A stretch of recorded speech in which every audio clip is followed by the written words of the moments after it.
O gremista Kahneman pode ir parar num clube grande do futebol europeu. O que há de verdade na negociação entre Leila Pereira e Botafogo? Você sabia que o Palmeiras faturou mais com seu torcedor no ano passado do que com a Crefisa, a principal patrocinadora do futebol brasileiro?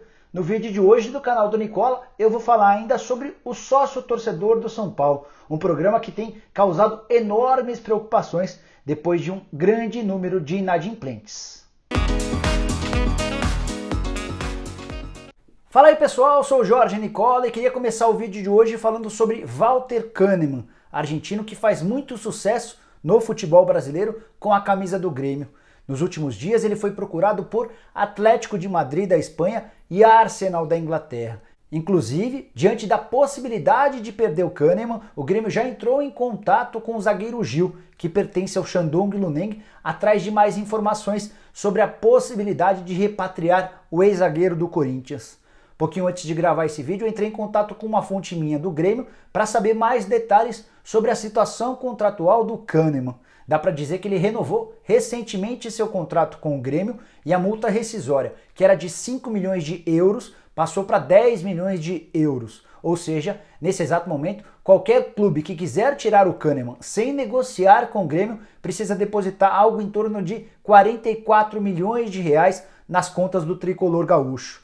Kahneman tem 28 anos de idade e seria um valor muito alto para um zagueiro dessa idade e que ainda não tivesse o passaporte europeu. O grande problema para o Grêmio é que o Kahneman nasceu na Argentina, mas tem nacionalidade alemã, ou seja, poderia jogar no Atlético de Madrid ou no Arsenal sem ocupar a vaga de um estrangeiro. Se há uma boa notícia nessa história é que, em caso de venda, o Kahneman representará um enorme lucro para o Grêmio. É que ele havia sido comprado em 2016 por apenas 5 milhões e meio de reais e o Grêmio já avisou que não há a menor possibilidade de negociá-lo por outro valor que não da multa. Dessa maneira, o zagueiro argentino, que forma excelente dupla de zaga com Pedro Jeromel, pode render quase 40 milhões de reais de lucro entre aquilo que o Grêmio gastou e aquilo que o Grêmio faturaria em caso de negociação.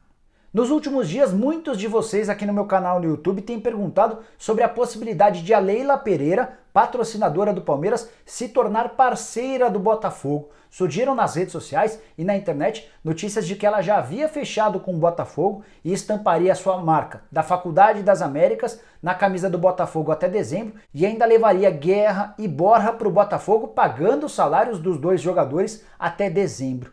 Aí resolvi conversar com pessoas da Crefisa, com pessoas do Palmeiras e com pessoas do Botafogo para saber o que tinha de verdade nessa história. E dá para assegurar que não há qualquer chance de a Leila Pereira fechar contrato com o Botafogo, nem com qualquer outro clube do Brasil. Ela já havia me dito no fim do ano passado que só patrocinará o Palmeiras.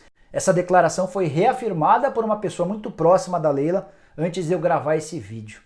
De fato, desde o ano passado, o Botafogo tenta convencer a Leila Pereira a usar uma de suas duas empresas, ou a Crefisa ou a Faculdade das Américas, para assinar patrocínio com o Fogão. E o Botafogo não foi o único clube que fez essa tentativa. O Vasco, no fim do ano passado, além dos três grandes clubes de São Paulo, o Santos, o Corinthians e o São Paulo, também já haviam tentado, nos últimos anos, convencer a Leila Pereira a abandonar o Palmeiras e a acertar com esses clubes. Mas como todo mundo já sabe, o José Roberto Lamáquia, que é o marido da Leila, é palmeirense fanático. Foi ele quem decidiu patrocinar o Verdão lá atrás, em 2015. Além disso, a Leila Pereira também tem aspirações políticas. Ela deve ser a próxima candidata à presidência do Palmeiras da eleição de 2021, contando com o apoio do grupo da situação. O Maurício Gagliotti, que é o atual presidente alviverde, já manifestou o desejo de apoiar a Leila Pereira nessa candidatura.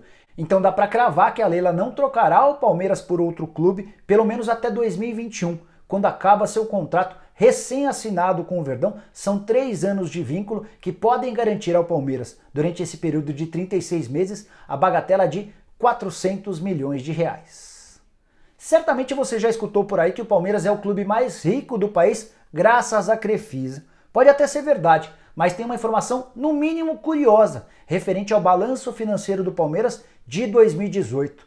O torcedor alviverde garantiu muito mais dinheiro no ano passado do que a Crefisa e a Faculdade das Américas juntas. Vamos aos números. O torcedor do Palmeiras foi a segunda maior fonte de receita do clube, com 159 milhões de reais assegurados em 2018. Foram 112 milhões com arrecadação em jogos, ou seja, com bilheterias de partidas, e outros 47 milhões de reais com o Avante, programa de sócios torcedores do Palmeiras.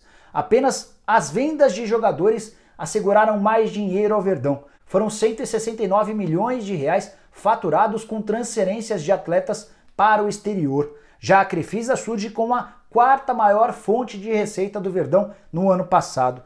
As empresas da Leila Pereira injetaram nos cofres do Palmeiras 95 milhões de reais. Você pode estar se perguntando qual foi a terceira maior fonte de receita do Verdão, que eu não citei, foi direitos de transmissão com televisão, 136 milhões de reais embolsados no ano passado.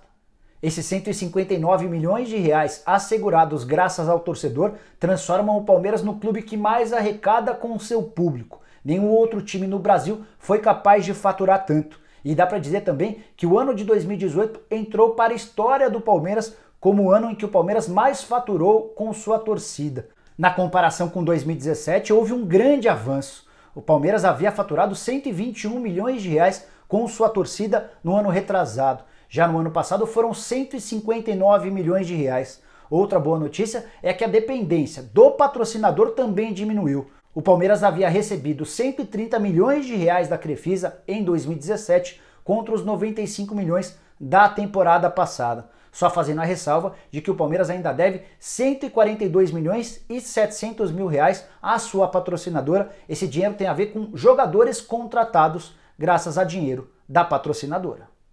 Para fechar o vídeo, eu queria falar sobre o programa de sócios torcedores do São Paulo. E a notícia não é das melhores. Mais de 70 mil associados do Tricolor cadastrados no programa estão inadimplentes, ou seja, estão com suas mensalidades em atraso. O programa de sócios torcedores do São Paulo conta atualmente com mais de 100 mil inscritos, porém apenas 28 mil estão ativos, adimplentes pagando suas mensalidades em dia, com o detalhe de que esse número era ainda pior antes da final do Campeonato Paulista. O São Paulo chegou a ter no começo desse ano só 25 mil sócios torcedores adimplentes. Por conta da presença do time na final, outros 3 mil sócios são paulinos reativaram suas contas e estão em dia. Só que, se são apenas 28 mil sócios adimplentes e o programa do São Paulo tem mais de 100 mil inscritos, a gente está falando de mais de 72 mil sócios torcedores que decidiram parar de pagar suas mensalidades. E o reflexo disso pode ser um faturamento ainda menor do que nos outros anos. Em 2017, o São Paulo faturou 11 milhões de reais com o sócio torcedor. No ano passado, foram 8 milhões de reais. E a menos que faça alguma coisa nesse momento, o São Paulo calcula que terá menos de 5 milhões de reais de receita em 2019 com seu programa de sócio torcedor. Até por isso, nos próximos dias, a diretoria promete lançar um novo programa completamente diferente, com diversas vantagens para o torcedor que decidir estar com mais frequência no Morumbi. Esse vai ser o grande objetivo do São Paulo, fazer com que o sócio torcedor ativo, presente e com as suas mensalidades em dia esteja com muita facilidade e com bons preços no estádio do Morumbi, nos Jogos do São Paulo. Bom, eram essas as informações que eu tinha para passar para você hoje. Prometo voltar assim que surgirem mais novidades. E antes de me despedir, queria pedir para você dar um like no vídeo, se inscrever no canal, acionar o sininho e usar o espaço para comentários para deixar sua pergunta, sua dúvida, sua sugestão, seja lá o que for. Beleza? A gente se vê em breve. Um abraço!